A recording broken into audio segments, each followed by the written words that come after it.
శ్రీకాకుళంలో డయేరియా ప్రబలుతోంది. 24 గంటల్లో 27 మంది బాధితులు ఆసుపత్రిలో చేరారు. కొంతమంది డిశ్చార్జ్ అయ్యారు. 15 మంది బాధితులు ఆసుపత్రిలో చికిత్స కొనసాగుతోంది. కాకి వీధి, నమ్మల వీధి, గుడి వీధి, మంగువారి తోటలో డయేరియా కేసులు నమోదయ్యాయి. డయేరియా ప్రభావిత ఏరియాల్లో కలెక్టర్ స్వప్నల్ దినకర్ పర్యటించారు. బాధితుల కుటుంబ సభ్యులతో మాట్లాడారు. 3 రోజుల క్రితం పట్టిన వాటర్ను ఉపయోగించొద్దని కలెక్టర్ సూచించారు. నీళ్లను వేడి చేసిన తర్వాత మాత్రమే తాగాలన్నారు. వైద్య సిబ్బంది వాటర్ శాంపిల్స్ కలెక్ట్ చేశారు.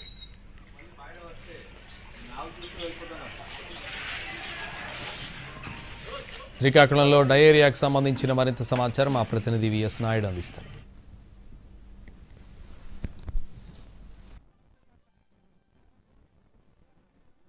కేంద్రంలో అతిసారం ప్రబలింది. దీంతో 25 మందికి పైగా బాధితులు వివిధ హాస్పిటల్లో చికిత్స పొందుతున్నటువంటి పరిస్థితి ఉంది. ముఖ్యంగా ఏదైతే మార్కెట్ ఏరియాలో ఉన్నటువంటి ఈ కాలనీలన్నింటిలో కూడా ఈ ఒక్కొక్కటి రెండు కేసులు అయితే నమోదవుతున్నటువంటి పరిస్థితి. వీళ్ళందరినీ కూడా మెరుగైన వైద్య సహాయం అయితే అందిస్తున్నారు. ప్రస్తుతం జిల్లా కలెక్టర్ స్వప్నిల్ దినకర్ కూడా ఈయన స్వయంగా నిన్న రాత్రంతా కూడా మానిటరింగ్ చేశారు. ఈ రోజు ఉదయం నుంచి కూడా ఈ వీధుల్లో తిరుగుతున్నారు. అసలు ఏంటి పరిస్థితి ఏంటనేది ఆయన అడిగి తెలుసుకుందాం. సార్ చెప్పండి, ప్రస్తుతం ఏంటి పరిస్థితి?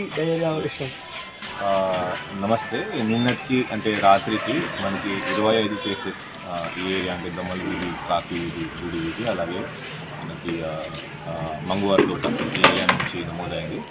అన్నీ మనం జీజీహెచ్ హాస్పిటల్ కానీ కిమ్స్ హాస్పిటల్ కానీ అక్కడ రిఫర్ చేసాం. చాలా వరకు డిశ్చార్జ్ కూడా అయిపోయారు.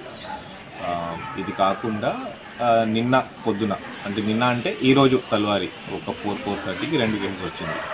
ఆ కేసు కూడా చూస్తే అక్కడక్కడ ఒకటే ఉంది. అంటే స్పోరాడిక్ కేసెస్. డాక్టర్కి అడిగితే ఎక్కడెక్కడ ఇమ్యూనిటీ కొంచెం తక్కువ ఉంది, కొంచెం ముసలి వాళ్ళు ఉన్నారు, వాళ్ళు కొంచెం జాగ్రత్తగా ఉండాలి, అలాంటి కేసెస్ వస్తున్నాయి.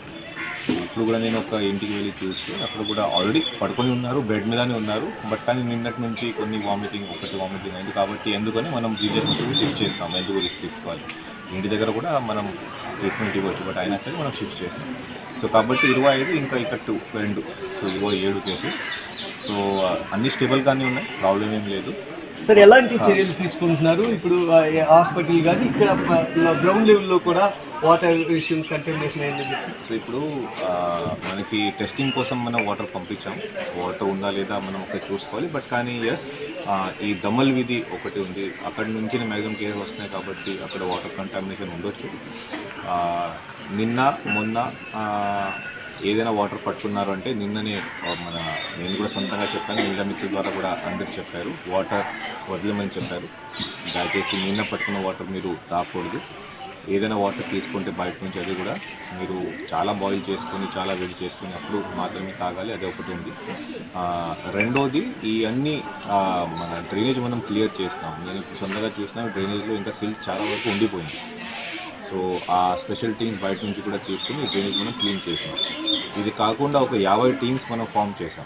50 టీమ్స్లో ఒక ఏఎన్ఎంతో పాటు ఇంకొక జిఎస్డబ్ల్యూఎస్ ఎంప్లాయీ, వెల్ఫేర్ సెక్రటరీ అవ్వచ్చు, మహిళా పోలీస్ అవ్వచ్చు. ఇద్దరు ప్రతి ఒక్క ఇంటికి వెళ్ళి ఆ ఇంట్లో ఏదైనా ప్రాబ్లం ఉందా లేదా, ఇది కాకుండా వాళ్ళు నీళ్ళు ఎలా పట్టుకున్నారు, ప్రాపర్గా ఉందా లేదా, హైజీనిక్గా ఉందా లేదా. బికాస్ నేను నిన్న ఈ 2-3 ఇల్లు చూస్తే హైజీనిక్గా లేదు. నీళ్ళు బాగానే ఉంది, బట్ అయినా సరే వేరే విషయాలు ఆ ఇంట్లో హైజీనిక్గా లేదు, అలా కూడా అనిపించింది. సో ఇలాంటి 50 టీమ్స్, ప్రతి ఒక్క టీంకి ఒక 200 హౌసెస్. సో 50 × 200 అంటే ఒక 10,000 హౌసెస్ టోటల్ మనం కవర్ చేయబోతున్నాం. ఇది కాకుండా మనకి ఇంజనీరింగ్ టీమ్స్ నుంచి కూడా, అంటే ఇంజనీరింగ్ సెక్షన్ నుంచి కూడా ఈ పైప్స్ ఎక్కడెక్కడ డ్రైన్ దగ్గర ఉంది, లేకపోతే డ్రైన్ ఆ లెవెల్లో ఉంది, అది అన్నీ కట్ చేయమని చెప్పాను. సో కాబట్టి రేపు ఏదైనా లీక్ ఉంటే అక్కడి నుంచినే ఈ మురుగు నీళ్ళు పైప్లో రావడానికి అవకాశం ఉంటుంది. ఏదైనా ప్రాబ్లం, చిన్న కూడా ప్రాబ్లం ఉంటే, కడుపు నొప్పి, ఏదైనా విరోచనాలు ఒక సింగిల్ కూడా వస్తే ఒకవేళ దయచేసి డాక్టర్ దగ్గర రండి. నేను ఇక్కడ అంబులెన్స్ కూడా కొన్ని పెట్టించాం ఏరియాలోనే. ఆ అంబులెన్స్ దగ్గర రండి, లేకపోతే మీరే సొంతంగా కిమ్స్ లేకపోతే ఏదైనా డాక్టర్ దగ్గర వెళ్ళచ్చు. మీరు దయచేసి సీరియస్నెస్ తీసుకుంటే ఎటువంటి ప్రాబ్లం రాదు. బట్ కానీ ఇంకా 24 hours మనం జాగ్రత్తగా ఉండాల్సిన పరిస్థితి ఉంటుంది. Thank you sir. ఇది ముఖ్యంగా ఏదైతే క్షేత్రస్థాయిలో ఉన్నటువంటి పరిస్థితి, కేసుల సంఖ్య ఏదైతే 27 చేరినప్పటికీ కూడా అంతా కూడా స్టేబుల్గా ఉన్నారు. ఎవరికి కూడా ప్రాణాపాయం లేదనైతే జిల్లా అధికార యంత్రాంగం మొత్తం కూడా మానిటరింగ్ చేస్తుంది, మెరుగైన వైద్య సహాయం అందిస్తుందని అయితే కలెక్టర్ స్వప్నిల్ దినకర్ చెప్తున్నటువంటి పరిస్థితి ఉంది. కెమెరా పర్సన్ సురేష్తో విఎస్ నాయుడు, ఎన్టీవీ, శ్రీకాకుళం.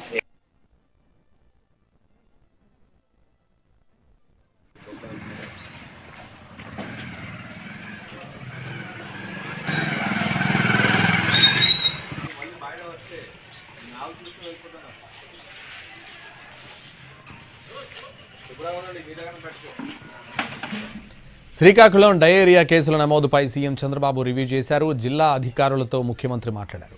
మొత్తం 32 మంది డయేరియా బారిన పడ్డారని, 10 మంది డిశ్చార్జ్ అయ్యారని అధికారులు సీఎంకు వివరించారు. 22 మంది ఆసుపత్రిలో చికిత్స పొందుతున్నారని, వారి ఆరోగ్యం నిలకడగా ఉందని చెప్పారు. శ్రీకాకుళంలో రోడ్ రిపేర్ పనుల కారణంగా నీరు కలుషితమైందని ప్రాథమికంగా గుర్తించారు అధికారులు.